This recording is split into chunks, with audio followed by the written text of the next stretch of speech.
Bad Bitch Bible.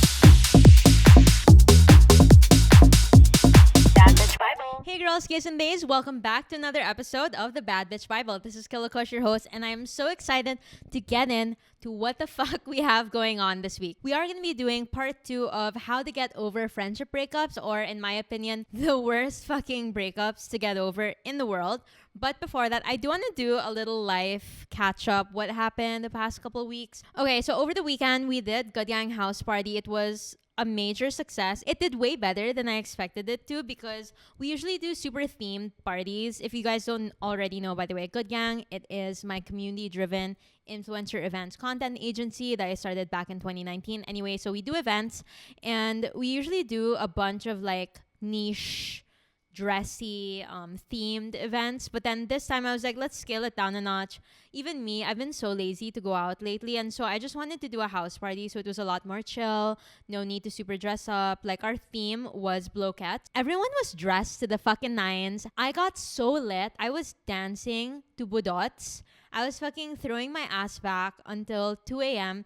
I was twerking. I was eating Hello Panda until 2:30. Like, there was just so much going on. And I think the reason I got so lit was because we did it at a different venue. Usually, we have most of our events at Brooklyn Warehouse. What a lot of people don't know, the reason why we have a lot of the Good Gang parties at Brooklyn Warehouse is because my boyfriend also owns it. So rent is cheap. But then this time, I really wanted to do it in a different event space because I really wanted to meet that house party vibe. So we found this new place that I'm working with, which I'm really happy about. It's a massive mansion. It kind of gives me like Saltburn vibes nga eh. But anyway, I was fully in my club rat menace era. If you guys met me in like 2022, I was partying every single Wednesday and then again Friday to Saturday for a whole year. And then last year, I chilled out because I was like, wait, turning 25, I'm kind of sick of it. Got really sick of partying. And then I don't know what happened or who stepped inside my body last weekend, but something did happen and I became an absolute menace. I was giving out Jello shots for free. I gave out lace and a bunch of chips for free. Like, it was a whole situation. I feel like when it comes to going out, I do go through my seasons because I did start going out very young since my parents really just wanted to open me up to the world. They didn't want me to be the kid that, okay, first week in college, gets shit-faced, drunk, doesn't know how to handle their alcohol. So I started going out quite early, which I'm very thankful about. I'm thankful I grew up in like a non-traditional, more, I would say, whitewashy household. And so then I felt like I had my club rat era peak 18 to 20, and then I mellowed out from like 20 to 23. And then once I started Good Gang parties, the Wednesday parties, that's when it got brought out again. And then for a whole year, I was going out. And then last year, I mellowed out. This year, I've been back in my menace era, and I don't know how to feel about it, but we shall see. Last week, I also spent a whole week in Hong Kong, which is one of my favorite cities. I know that a lot of people feel some type of way about Hong Kong. They're like, how the fuck is that your favorite city, right? Because it's such a small island. There's not much to do, people think. But my family owned a travel agency growing up. And so I've been to Hong Kong over 20 times. Like, I know the spots, all the local spots, the Instagrammable spots, the up and coming spots. I, at some point, was going to Hong Kong more than once a year, every year. And I really do love Hong Kong, but I've never been there with a partner. So it was my first time to go there with a partner. We stayed in the central area, but I also took him to like Mongkok, TST area. It was really fun exploring with him because we've never been there together. We've traveled a bunch, honestly. We've been together less than 2 years, but we've hit up so many countries together. And one of the things I feel like really tests your relationship is traveling together. Like, you don't really know your partner until you've traveled out of the country with them, especially to a country where they don't speak English. So me and my boyfriend, we've been to Bali a couple times, Japan a couple times, Bangkok. And we also did Australia to meet his mom's side. And I feel like it's because we travel that often together, we got a lot closer faster, or I don't know, like there were some walls that were broken through even quicker kasi parang they wouldn't be situations that you go through if you're not traveling. So anyway, he has been getting into the buy and sell watch game business. So buying Rolexes, selling Rolexes, Pateks, APs, that kind of sort. For me though, my margins are a lot smaller and I'm like buying and selling for my store, Shopakushla, which is a passerby slash personal shopping account. So we sell a lot of beauty items that are below SRP, DJI Osmos. I spent most of the week shopping Shopakushla, and then my boyfriend spent most of the week shopping for his watches. So we were both doing different things, but then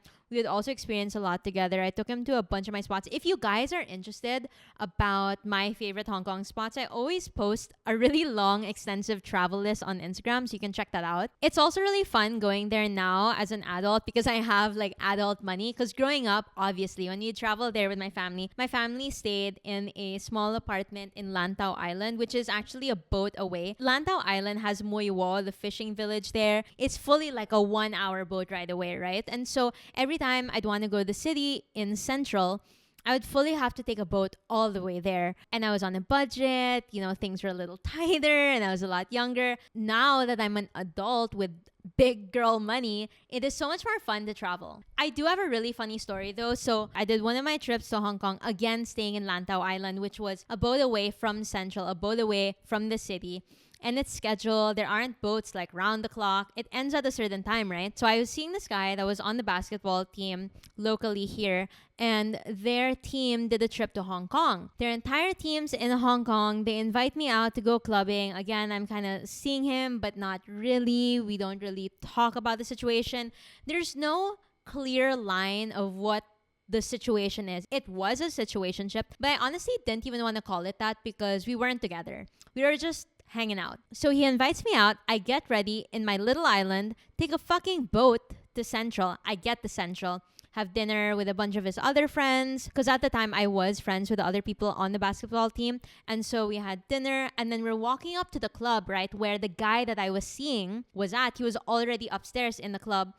And I think the club that we went to was on the penthouse floor. It was all the way up there. And so we have to line up at the lobby entrance, kind of on the ground floor. I'm lined up. One of his other friends on the basketball team goes up to me and is like, hey, by the way, he doesn't really want you there. And I'm like, what? I'm like, what the fuck? Like, what are you talking about? I would say this was one of my lowest points, truly. Taking a boat, getting ready for a guy, all for him to just say like, oh, by the way, I don't want you there. And I'm like, why? And apparently it's because there is another girl that he's seeing that he flew in or is on a trip with there also in Hong Kong. I'm flabbergasted, to say the least. Naloka talaga ako, nashushook talaga ako to my core. I felt like shit. I couldn't believe it was happening, truly, because everything seemed good. We were pretty mature already at this point. I couldn't wrap my head around why he wouldn't just let me up. Like, again, we weren't together, so I didn't really care if he was seeing another girl. I just wanted to party and I wanted to get shit-faced drunk. But then my friend, again, his friend as well on the basketball team was like, yeah, you're not really on the guest list anymore. You can't stay at our table, blah, blah, blah. Because this guy was, I don't know if he was the captain, but he was like the leader of their team. I would say he pulled the most weight around in that team. And so when he said something, all of the boys acted like bitches for him and did whatever the fuck he said. And that's what happened. And so my friend was like, yeah, I think maybe you should drink somewhere else. You can't join our table, blah, blah, blah. I didn't want to act desperate and be like, oh yeah, sure, I'll just find another way to get in or like force my way up. I really didn't want that situation to play out like that. Obviously, I have a little more pride in me. And so I'm like, yeah, no worries. I have some other friends to drink with. It's cool. I'll just hit up my other friends. And I said that fully lying because I actually didn't.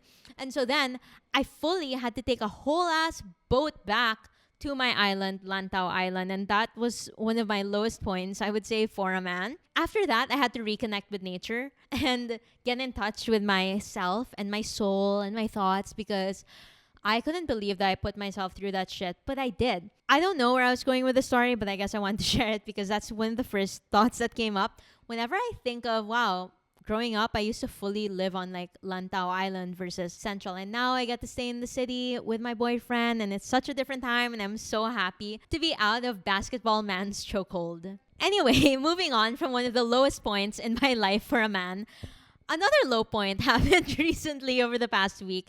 And I'm kind of in this weird space with my ex right now. I think a lot of you guys know that I ended with my ex on such a good note. Even for my sister's 16th birthday, my ex still showed up. She would still see my mom a couple months ago. Like, everything was pretty good. I think because we ended on such a good note. And the reason, again, for those that don't know, the reason we ended after 7 years of being together was because our relationship grew into more friends than lovers trope. It's weird, no? Like, we reverted back to being best friends versus lovers. So we broke up. But there was no bad blood talaga for each other. We had so much respect and love for each other. But then, shit always takes a turn. I was talking to my assistant A earlier, and we were like, damn, there's so much lore, there's so much shit that goes on in my life. And so, last month, randomly, she messaged me out of the blue and was kind of like, hey, is it okay with you if you delete all of our TikTok and YouTube videos together? And here's the thing.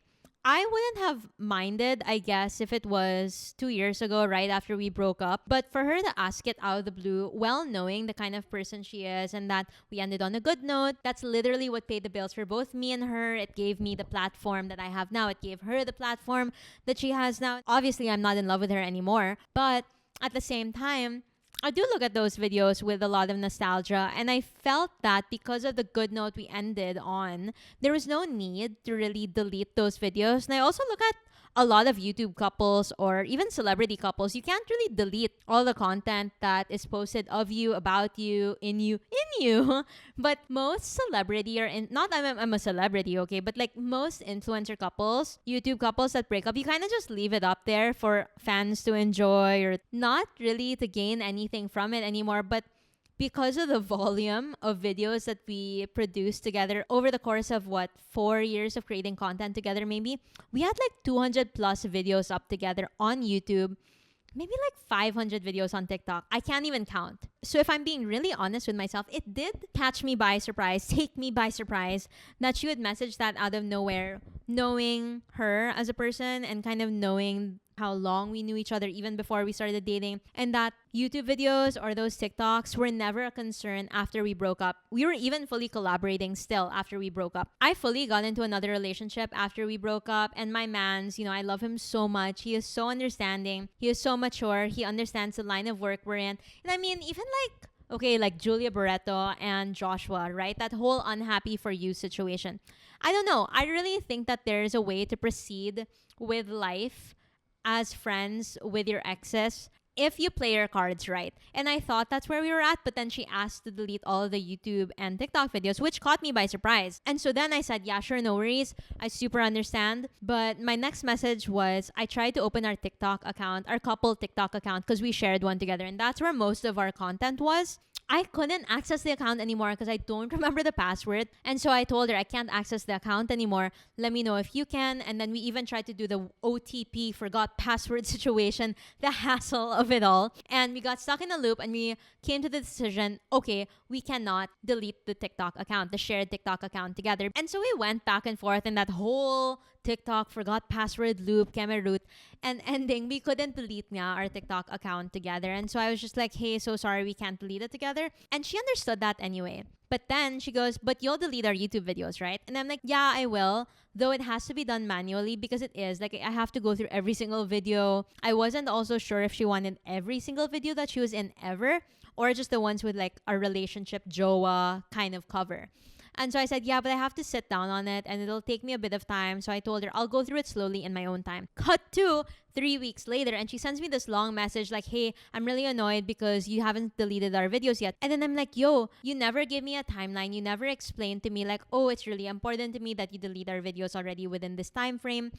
And honestly, I was doing it slowly. Like every time I would be in line for the bank or whatever, I'd delete like 3-4 videos here and there. In the 3 weeks, I deleted about 14 videos. And I told her, I was like, I actually deleted already 14 videos. And she was like, yeah, but then how come you didn't delete more of it? She also didn't treat me on my birthday. And again, not that I was fully expecting it. I guess I was just more surprised because that kind of behavior, I thought we really ended on a good note as best friends.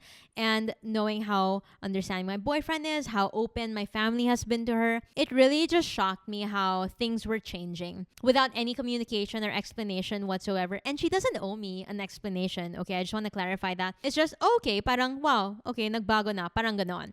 So anyway, she just texted me like, hey, can you please delete all the videos already on YouTube? That would be great. I know you have to delete it manually, but please delete them already. I just checked now and ang dami pang naka-upload. I think I've been fair and kind about this. She goes, right? I messaged her back. I was like, hey, you gave me no timeline. You gave me no explanation. You never really explained like, hey, can you get it done in this time or that time? I said to begin with, I would get it done slowly. And so you're going back and forth. And then she was like, I've been kind about it. And the way that she was texting was so robotic. And it just kind of shook me because I guess with how open my family was with her, even after the breakup, did sting a little that she was talking to me like a stranger, as if she just didn't see my family a few months ago. And you know, there's just so much history, there's so much lore. We're not together anymore, but I thought that given the way that we broke up, we would have a more chill, relaxed banter, I guess, about it. And then I just apologized and I said, I'm so sorry. I really didn't know the magnitude of this. If you just explained to me the urgency of why it needed to be done sooner, or explained that, hey, certain people don't want it to be up anymore, then I would have understood and done it immediately. But again, with no communication or no explanation or a timeline or urgency given, I had no parang walang naging push sa akin na, oh, you have to get it done now. And so after I apologized, I also told her, can you give me 2 days? And then at the end of those 2 days, I'll have it all wiped out, all clean. And I was asking for those 2 days because I'm so busy nga, diba? Like, aside from Good Gang, I'm traveling, I have Shop Akushla, I have my personal clients, I have content, I have this podcast. So, ang dami talagang ganap. And so I told her, what I can do is within those 2 days, while I'm shooting my podcast, I can have my assistant use my laptop and start deleting it for me. And she was like, can I do it now? Like, can I do it right now? And I was like, yo, wait, chill. And she's like, yeah, can you give me the password or change your password, give it to me, and then I'll change it and delete it right now. And I was like, wait, is it that important that it's down right now? And she was giving me certain reasons and explaining that, oh wait, shit, it's really gotta be done now. And so I was like, okay, sure, in 2 days, it'll be gone. The day after, in under 2 days, I got it down, and then I explained to her, hey, I deleted 109 videos now. Total. Basically everything with like a jowa or girlfriend in the title or framed around being in a relationship. And she didn't even reply after that. After I rushed it, I even apologized. I explained to her. She replied after 2 days and she goes, I apologize for rushing you to delete all of our videos suddenly. I thought you took it down already. Anyway, sorry and thank you, blah, blah, blah. And so that was that. TikTok, it's still up. So if a bunch of people are wondering why those videos are gone now from YouTube, it's because of that. So that kind of happened. I never got to, I guess, run that through in my mind as we broke up or after we broke up. When you're together for that long, there's so much to debrief. And I feel like this aspect, the work side of our relationship, because aside from creating the content together, we would even pitch the brands together and we worked together so closely that I felt that I never debriefed that side in my head until a few days ago. I also never went to like therapy or anything with it.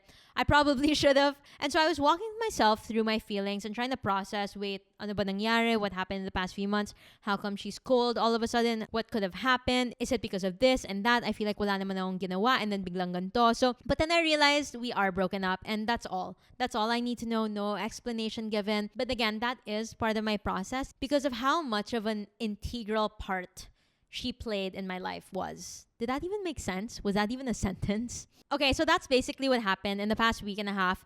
Now let's actually get into part 2 of how to get over friendship breakups. So in the first episode, I talked about my first long-time best friend that turned into a friendship breakup. We were best friends for about 4 or 5 years-ish. We were in the content creator space, fell out of it, grew apart, no bad blood, but we're just not friends anymore. And then how the second one basically betrayed me in the workspace and how we were basically the closest we could have ever gotten. I thought we were best friends.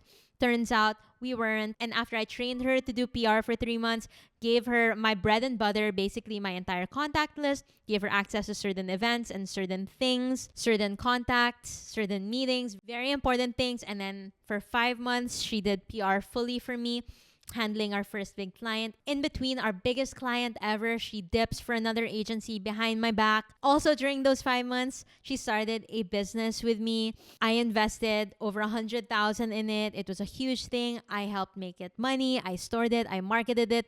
It was a whole thing. And then our friendship imploded because yun nga, she dipped for another agency while working with one of our biggest clients ever. It was a whole thing. So now we're gonna talk about the third friendship breakup. For this friendship breakup, I wouldn't wouldn't say we're like the closest of friends or the bestest of friends, right? But we did get pretty close. Like by the way, he was a gay guy. So he would come to a lot of our events before.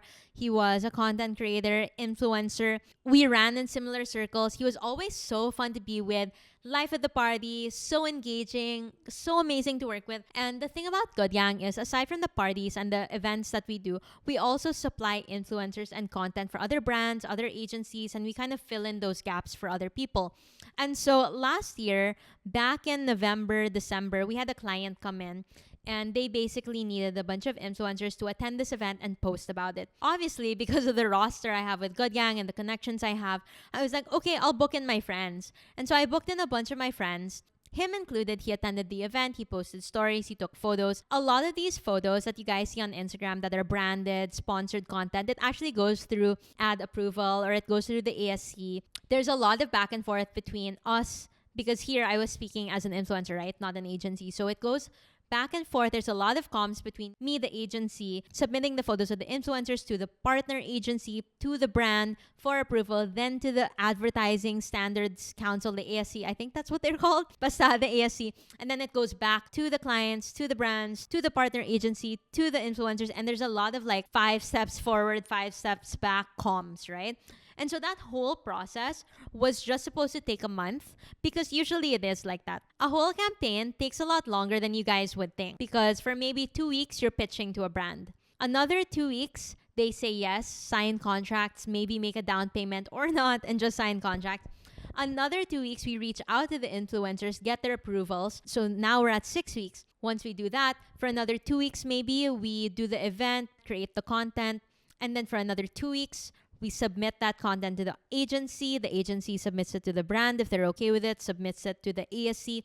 So now we're at about 10 to 12 weeks, right? So sometimes it can be quicker. You're lucky if you're able to get something pitched, approved, posted within 3 to 4 weeks. You're lucky. But most processes really do take about 2 to 3 months. That's about the average time, I would say. There are some clients that even take about 6 months for full approval, especially if it's a big project, if there are lots of postings. There's a lot of comms. There's a lot of talking, a lot of blah, blah, blah, blah, a lot of big girl corporate talk, slay, boots the house down, all of that goes into an Instagram post. And I think that's why influencers and brands, ad agencies, there's so much money in it, because even if you think, okay, an influencer is only getting paid 10,000 for this one project, right? Which is one IG post. It actually took 6 weeks of work or 6 weeks of back and forth or maybe a month. So you're not actually just paying the brand or the agency 10,000 for this one post. You're paying them to be in communication with you and to do revisions and approval and go back and forth, create multiple options, captions, and all those things for over a month. And that's why I feel that people don't really understand why influencers are paid so much. Not saying that we're underpaid or anything like that of that sort. I'm just saying that there is a reason why influencers are paid so much. It's because there's so much more work or time before you get paid, I would say. Because sure, maybe you did the photo really well. You didn't really have that many revisions. So you maybe did 1 day worth of work. But by the time it gets to the brand, by the time it gets to the agency, by the time it gets to the ad council or the brand, there's so many comms in between those. So by the time you get paid, it's like 2 to 3 months later, which is why influencers charge so much, because you're waiting for a long time. So sometimes I feel like influencers are paid a lot because of the waiting time. You're being paid to wait and not really create the content, if that makes sense. I'll get into that in another video where we can really talk about like how influencer marketing works. And so my friend, right, he submitted the photo back in December. However, the ad agency, the ad council, the ad standards council, or agencies in general, they all do like company shutdowns. It's very typical for a lot of ad agencies, brands to do shutdowns like the entire December up until sometimes first week, even second week of January. So by the time we got the content approved, I'm pretty sure it was already February. Not sure if it was a delay because of the brand, the agency, but me representing all of my friends, I was really just waiting. And sometimes that's all you can do, wait. You can wait for the agency approval, the brand approval, the ad standards, council approval, whatever. There's so much that I was waiting on. And so I would follow up with all of those people and then tell my friends, the influencer friends, like, hey, so sorry, I'm really just waiting for approval. By the time we finally got approval, which was again way past the timeline intended, which wasn't my fault at all. It wasn't the brand's fault, anyone's fault. It really just happened to be the case because of, again, how many steps forward and back, communication. We ended up getting approval, I think, first or second week of Feb.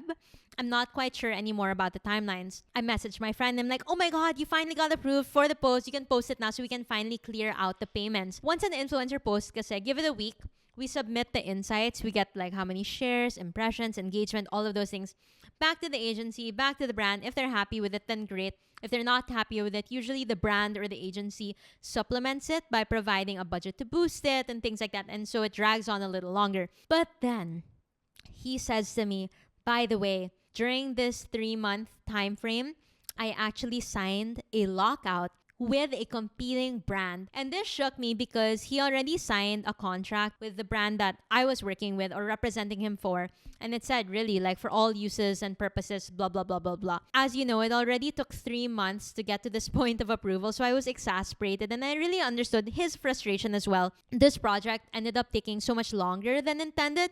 I was frustrated. Of course, I wanted to get paid too. Of course, the other influencers wanted to get paid too already and close the project out. But it wasn't the case. And now na, ayun na nga, finally na-approve na. He tells me he signed a lockout with a competing brand. A lockout, by the way, for those that don't understand what it is, it basically says that you can't work with any brand or any product that is a direct competitor of that product, whether it's a post, an event attendance, you're seen holding the product. I personally don't do lockouts because even, for example, beauty, there's so many different makeup products that I like from a bundle, a multitude of brands. And so I personally, I'm not a lockout kind of girl. There are a bunch of people that do take lockouts, like celebrities. He isn't a celebrity, but a lot of influencers are offered lockouts, which works because brands tend to pay a lot more for a lockout because you're saying no to possible work opportunities from another brand. For example, let's say I took a lockout with Skincare A. That means my cleanser, my moisturizer, my toner, everything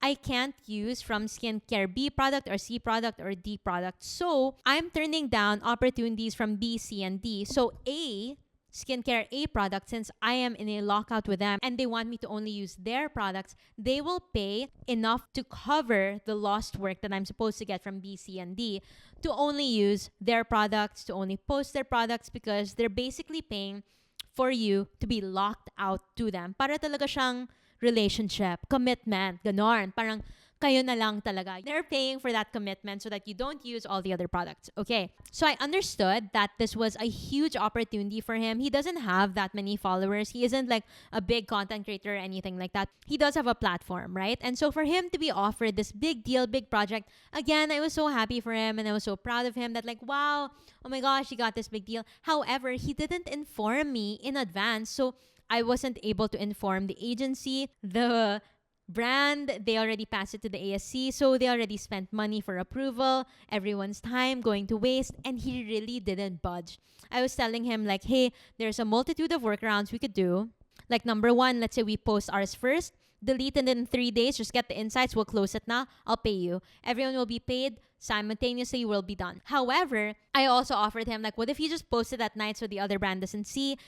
Can you communicate to the other brand? Oh, I actually signed this contract months ahead, so that invalidates my current lockout because I still have ongoing projects with this one. And I gave him so many options, but he was really like, no, I really can't coordinate with that brand. They're an international brand. I really can't communicate this with them.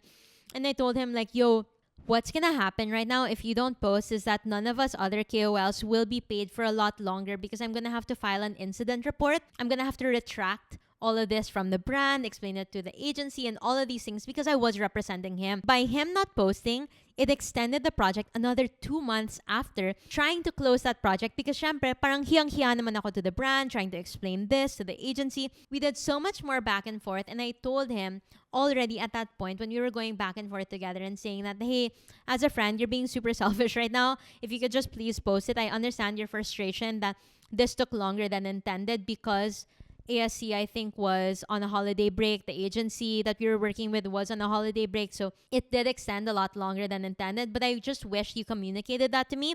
So then I could in turn either ask the brand for more compensation. Maybe I could have asked the brand if you could pull out and then we just pay you half na lang since you attended the event and not the post. Parang dami ko talagang options sa binibigay. I was like exasperated trying to give all of these stupid options.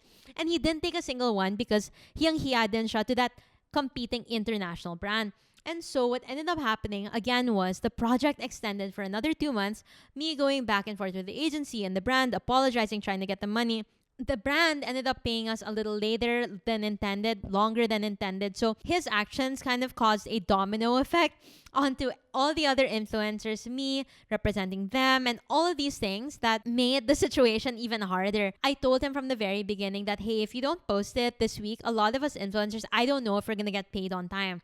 And he really didn't post it. It was so rough on everyone's part because we were all waiting just to get paid. Diba nga, it already took 3 months to get approval. So it was so rough that we had to wait another month, 2 months to finally close everything. And that's what happened. I sent super duper long messages saying that, hey, if I'm being super honest, I think it's really selfish that I have to take the hit and make a bono for my team until this gets sorted. I ended up having to abono my team to work on this even longer, to do the process. So I was releasing more and more money from my own pocket just to appease the other people. And again, I'm not blaming anyone. I'm not saying that I was right in this, he was wrong. This is just the situation that happened. Unfortunately, this was the case. And I explained to him, I was like, I was super lax with the posting and deliverables, etc. compared to other people because to be honest, you're my friend. But I do think you took it for granted and didn't give me /agency/brand the same respect you do for all the other clients you have. And so I think it's even more selfish that you'd rather move forward with X client and hassle me, my team, other influencers that are unpaid waiting for this to close, the photographer, the agency, the brand. Parang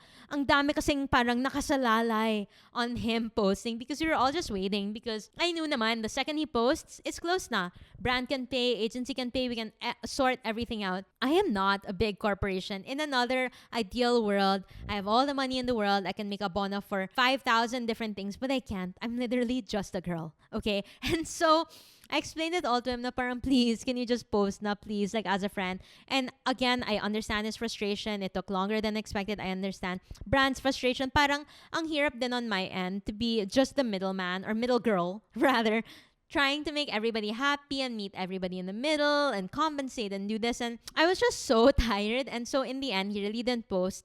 I ended up just really making a bono payments for so many people, as many people as I could, increasing the pay of the other influencers and giving them like a delayed fee payment. Unfortunately, we weren't able to rekindle that friendship because he really put me in such a tough spot and other influencers, other people in such a tough spot.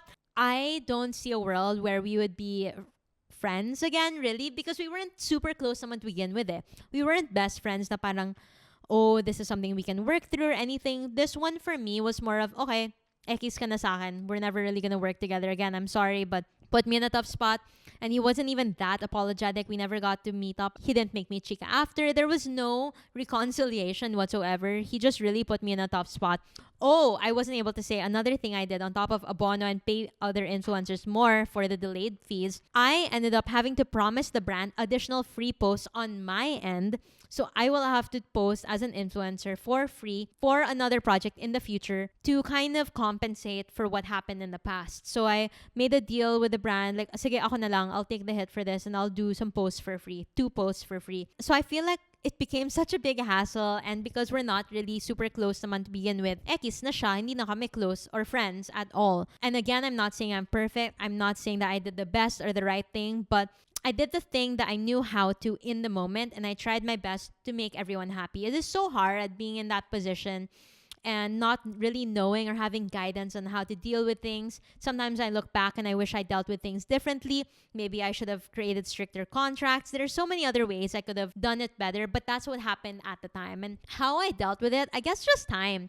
I'm honestly over it. Like if I see him again, I'll still say hi to him, make him beso, but I don't think we'll get back to that silly banter that we had before as super close friends. And that's okay. I don't think that all friendships are meant to be rekindled. I think that sometimes it really is what it is, and you just gotta leave it at that. You gotta accept and move forward. Sometimes it is what it is. I will say though, I had this other friend. This isn't part of like friendship breakups because we actually didn't have a friendship breakup. I made a tea time TikTok about this one influencer who basically made my team wait for her for 5 hours when she got there at the event, was unapologetic, kind of posted late after a few weeks. After she put me and my team through a lot of shit for this one project, I made a TikTok about it because I thought that, wow, I have no respect for you anymore, honestly, as a friend. We can't really be friends anymore. I don't see a world where magiging okay to.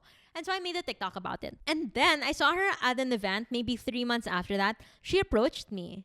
And I was so shocked by that because she has this very like baddie image mentality, like you can't fuck with me kind of shit, na parang I'm the baddest in the room, fuck you all kind of vibe. You know what I'm talking about? And she approached me humbly. I wasn't even saying hi to her that event anymore. And she goes, I saw the video that you made about me. I'm so sorry. I hope everything is okay now. And we hugged it out. And I was like, I super understand. I am so sorry about how it all played out. And we're good. You know, I think with that one, it really just took time. And then you're okay again. Sometimes it really just does take time. Again, with anyone, I never really hold grudges. I feel very strongly in the moment. I feel so much. I think it's because I'm such a loyal friend. I would literally, and I'm like not being bullshitty right now, I would take a bullet for some of my friends. Like easily. I'm such an all or nothing friend. You guys don't know like the shit that I've done for some of my friends. I'm really like ride or die. If I'm in it, I'm fucking in it. As in, I'm the friend that people go to for utang, for business ideas, for consultation, to go out with. Like, I know that me as a friend, when I like you, I really fucking like you to the point that I fall in love with my best friends. I'm kidding. But when I do like someone, I'm really all in. And especially as a friend, I can be so loyal, so fiercely loyal to the point that, oh, if you're fighting with my friend, I don't like you also. Honestly, I'm like that talaga. I know it's immature and it sounds so petty, but I am so ride or die. It's very like black or white. If you are my friend, you're like a sister to me immediately. And so when people do me dirty, sometimes I have a hard time wrapping my head around it because I feel like I would never do that to them. I put them on such a pedestal maybe, or I hold them to such a high standard that I feel like, why would they do that to me? How could that happen? Parang shook na shook talaga ako lagi. Other people, I feel like they're able to take it a little better, but me, really no. When people do me dirty, ang sakit talaga. And I don't know why or how other people are able to heal from these things quicker, better, faster. But for me, it really hurts me. I don't know if it's because of the kind of upbringing I have or the background I have that, you know, like my dads weren't really there for me growing up. I had 3 dads. We can talk about that in a different podcast. My mom, she had me really young. She was always working. I felt that growing up, I didn't have a sister until I was like 10. I was kind of a loner kid. And so maybe that's why I'm like fiercely loyal, because of my upbringing, that when I have a friend, you're my bitch. Like, I'm your bitch. I'm your ride or die. And so when people do things that I feel I wouldn't have done to them, it really hurts me. That said, here are a few tips to get over friendship breakups. So number 1, cry it out until magsawa ka talaga. Because sometimes some friendship breakups truly hurt your heart. Like, there is no better way to release those emotions than by letting it out and crying. And actually, I don't know if you guys know this, but I saw a study recently that said that when you cry, your brain actually releases some happy hormones. I don't remember if it was like serotonin, dopamine, oxytocin, or whatever the fuck, but crying actually bumps up your happy hormones one way or another. And so you do scientifically feel better after crying. That helps you embark on a journey of processing, healing, and getting in touch with nature. The second one is surrounding yourself with good people. And I'm not saying surrounding yourself with kakampeha, because that's a different story. I feel that given the position I'm in, or because a lot of people work for me, it's very easy for a lot of people to be yes people around me, or just tell me, yes, we agree with you, we love your ideas, we love your thoughts. But a lot of the times, it's not those people that are good friends, because they are just enabling you to be a bad friend. Because what if the way that you ended your previous friendship wasn't their fault, it was your fault? Right? You need good people around you to tell you that it was your fault and how you can fix it, or guide you and help you get through this in a better way, versus going through it, dealing with it with toxic habits and not really understanding or processing what went wrong. So you really need to surround yourself with good people and not kakampe. It is very easy kasi to fight with someone and then find a bunch of kakampes and find people that are on your side and tell you, you did nothing wrong, you're amazing, you're perfect, you did this and that. And again, that feels nice. Ang sarap kaya masabihan na, no, you didn't do anything wrong. No, this is blah, blah, blah. But that's not helpful for you. So surround yourself with good, honest people. I'm so lucky that I have people around me that really tell me when something's wrong. I would say like Mike, one of my closest friends, he's our good gang photographer. He really tells me pag tsaka yung suot ko, pag tsaka yung styling ng ibang tao sa akin. He tells me if he feels I treated someone unfairly. I feel like he's one of those people to me that are very honest and upfront.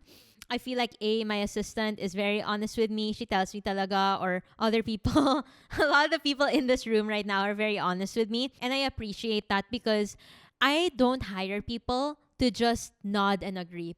I hire working, thinking brains. I like to be friends with working, thinking, honest brains. Hindi yung parang people around you na, yes, go, you're so great, you're so amazing. Oh, tapos walang mangyayari.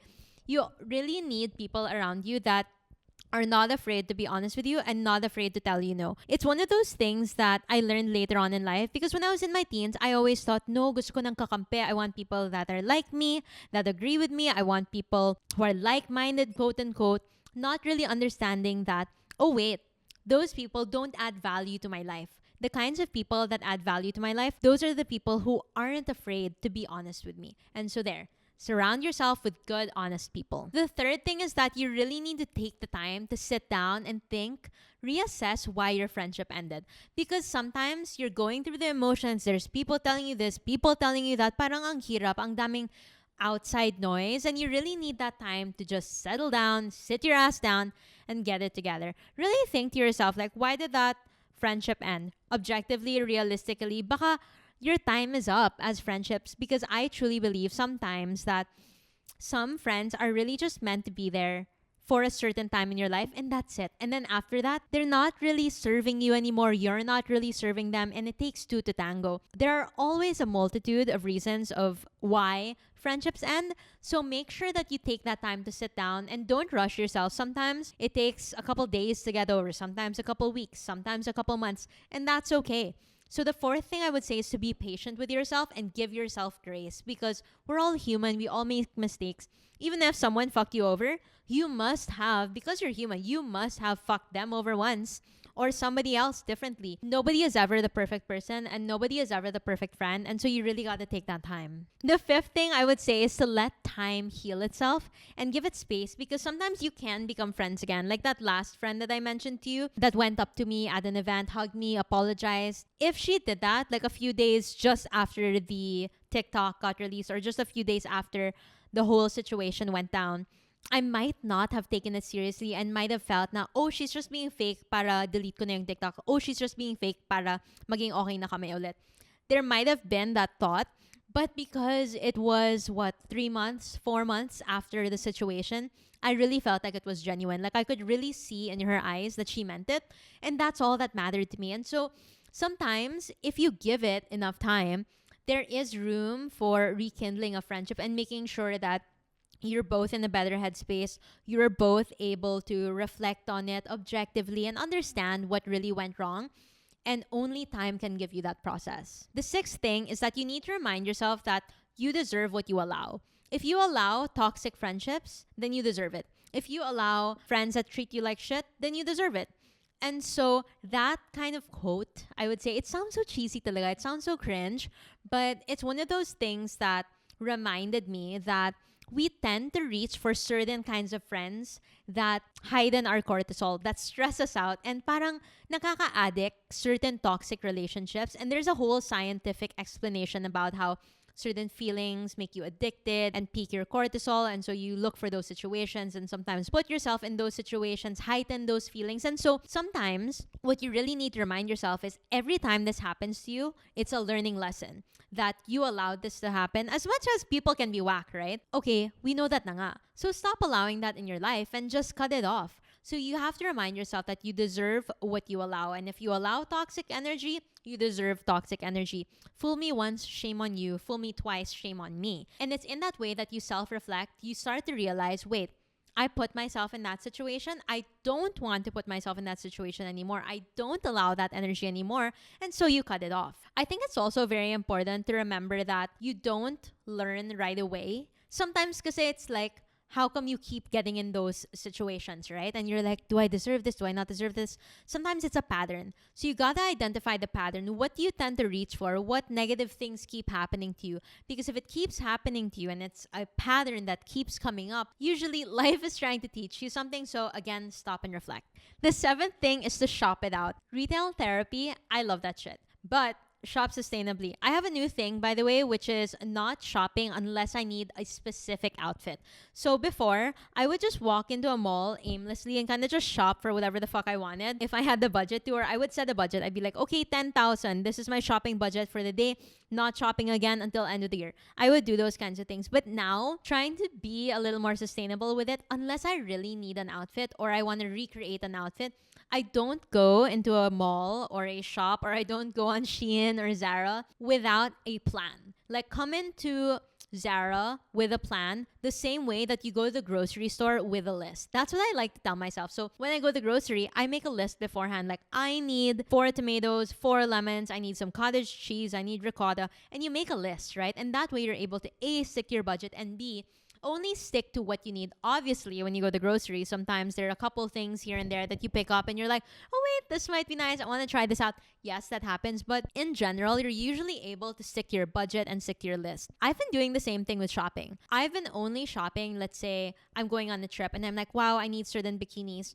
I'll go on Pinterest and look for certain looks. And I'm like, oh, I really want to recreate this look. I like this pink bikini she had, this gold belt around it, the orange sunglasses. And then I note it down and make a list. And that's what I proceed to buy on Shein or Zara or whatever the fuck. I'm so sorry. I am a fast fashion hoe. I realize I tried to say like sustainable earlier, but no. This, I guess, is how I shop less and stay within the budget. So I go into the store, I go online shopping with a plan, and not just shop aimlessly for like, la-di-da-di-da, this is what might be nice. No, go into the store with a plan. And sometimes the plan is to get over your friendship breakup. Try to treat yourself. Maybe if it's not shopping, what do you like to do? Do you like to go out on a walk? Do you want to reconnect with nature? Do you want to get some drinks with your friends? Do you want to go to yoga and meditate? And it can mean different things to different people, but do something that you enjoy, something that you like, that serves you. And again, just give yourself that time. The last thing is that sometimes you never truly get over it, but you come to terms with the fact that that's what happened. You end up becoming unbothered or indifferent after a while when you realize that, oh wait, this is the case. This is what happened and that's okay. Sometimes you just gotta reflect on how you aren't meant to be friends anymore, and that's okay. So again, there's so many ways to get over certain friendship breakups. There's so many ways to get over things and process things in general. But I would say that at the end of the day, the process, to each their own rather. What may feel like healing and protecting my peace to me might look different to me compared to you, different to you compared to me. So we all have our own thing, but these are a couple of my tips and tricks to get over friendship breakups. So I hope that helps. That was it for this podcast, and I'll see you guys in the next episode. Bye.